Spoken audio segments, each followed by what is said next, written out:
একটা গল্প বলি শোনো। গৌতম বুদ্ধ মহান। আমাকে বিয়ে করবে প্লিজ? হোয়াট আচ্ছা, আমরা কি প্রেম করতে পারি? হোয়াট? মামা ওইটা আছে, ওইটা কোন ব্র্যান্ডেরটা ভালো রে? ওই যে চকলেট ফ্লেভার একটা। যদি সত্যি বলি, আমি তোমার মন দেখে প্রেমে পড়িনি, সামথিং এলস। উনি জ্ঞান আহরণের জন্য ওনার স্ত্রীকে রেখে চলে গিয়েছিলেন। হোয়াট? তারপর যখন উনি 6 বছর পর ফিরলেন, ওনার স্ত্রী ওনাকে কি প্রশ্ন করেছিল জানো?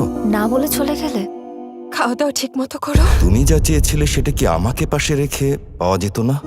উনি তখন বুঝতে পারলেন ওনার স্ত্রী ঠিক বলেছেন, কারণ ততদিনে তিনি জ্ঞান আহরণ করে ফেলেছেন।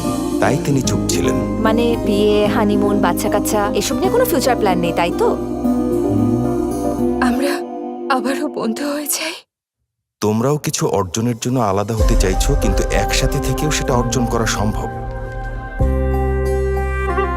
তোমরাও বুঝবে, কিন্তু ততদিনে অনেক দেরি হয়ে যাবে।